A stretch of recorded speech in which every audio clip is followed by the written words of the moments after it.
In today's video, we shall look at a couple of problems on electromagnetic induction. Problem 1. A small circular loop 1, that is this one, of radius A carries a steady current I. Another loop, loop number 2, also with the same radius A, is placed on the axis through the center of loop 1 and at a distance capital R. So what that means is these two loops, their axes are aligned. The value capital R, that is the distance between these two loops, is much greater than the radius of the individual loops. The planes of the loops are parallel. If loop number 2 is rotated at the angular velocity omega about one of its diameters, find the EMF generated in it. So if this represents the line that passes through the diameter, the rotation is like that. So the idea is, because loop number 1 carries a current I, it generates magnetic field in a following manner. So the direction of this magnetic field is parallel to that axis. Let's call that axis X. And as this second loop rotates about that axis with an angular velocity of omega, the flux, the magnetic flux that penetrates loop number 2 would change, and that would create an induced EMF. So let's first determine the magnetic field that is created by loop number 1. The result can be found in standard text. If you have a loop like that, the radius is, say, A, carries current capital I. The magnetic field at, say, point P, a distance R away from that loop, is given by the following expression: mu naught I A squared over 2 times R squared plus A squared raised to the power 3 over 2. The direction of this magnetic field is purely along the x-axis. So there is no magnetic field along the y-axis or the z-axis. So this is the result that we want to use in this problem. We are told that capital R is much larger than the radius A. So when R is much larger than A, the expression for the magnetic field will be mu naught I A squared over 2. This almost can be ignored, R to the power 3. Now, as we can recall from the video on Faraday's law, magnetic flux is given by BA cosine theta. Theta represents the angle between the magnetic field and the areal vector A. In this case, if the magnetic field is going like that, at a particular time, the loop is in such an orientation that its areal vector is pointing like that, the angle between that is theta. And this theta is related to omega, in a sense that it is equivalent to omega times t, because loop number 2 is rotating with an angular velocity omega. So what that means is this omega can be written, the theta rather, can be written as omega t. The magnetic field has been calculated, that is that. The area of the loop is quite simply pi a squared, and it does not change, that is this area. What changes is that term, the theta, because theta is a function of time. So that would cause the flux, the magnetic flux through loop number 2 to change, and that creates the EMF.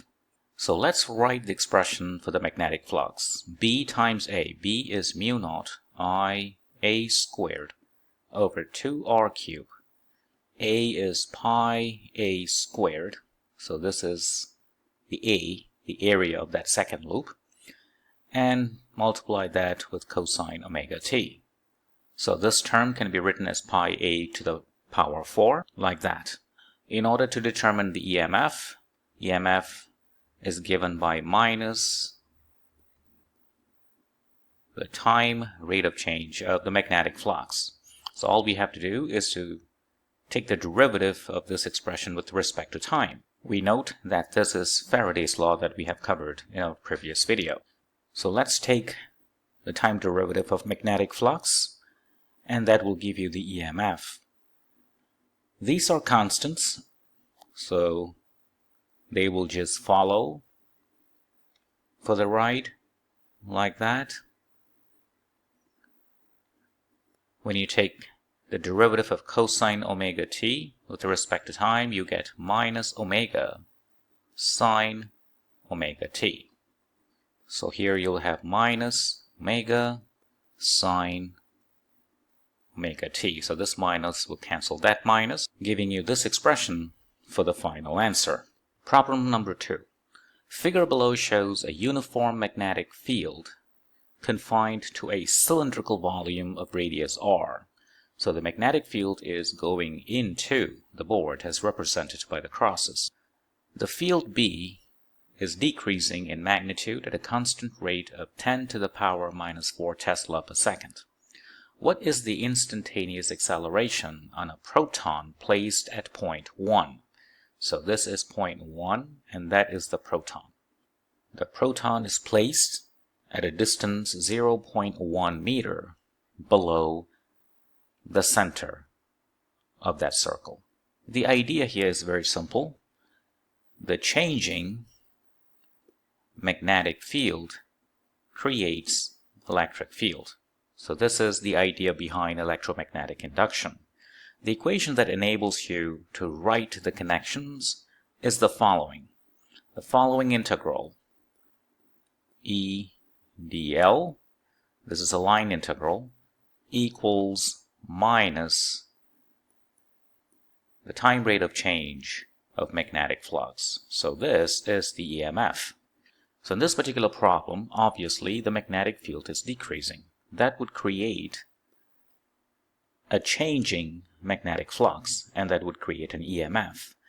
And by using this expression, that would create an electric field. If there is an electric field in this region where there is this proton located, then the charge of the proton times the electric field would create a force, the electric force. And that force, by Newton's second law, can be related to acceleration A. And therefore A can be determined as Q times E over the mass of the proton. That is the idea. So before we use this equation, we need to figure out what the electric field is, and that's where the electromagnetic induction comes into play. The proton is placed at a distance 0.1 meter below that center. So let's sketch a circle with a radius of 0.1 meter like that. So what we need to figure out is the change in magnetic flux over this region. Since we know the change in magnetic flux is due to the change in magnetic field, and the magnetic field is decreasing, that means the magnetic flux will also decrease with respect to time. So the change in magnetic flux is negative. Combined with this negative would give you a positive EMF. Remember in our previous video, if you have a loop like that, the positive EMF, if your areal vector is like that and the magnetic field is like that, a positive EMF will follow the right-hand rule, and it's given by that direction. So for this diagram, it translates into that direction. So that is the direction of the induced EMF. It's as if we have rotated this picture 90 degrees into that orientation. And the direction of EMF is like that. Thus, that conclusion. If that is the direction of the EMF, that is also the direction of the electric field. So at the point where the proton is located, the direction of the electric field is going to the left. So that means the acceleration is also going to the left. Now let's calculate its magnitude. In order to do that, we have to come back to this equation. The left-hand side involves an integral, but anywhere on this blue circle, the electric field is a constant, so it can be taken out of the integral sign. The integral of dl is quite simply the circumference of that blue circle, so 2 pi a being 0.1 meter.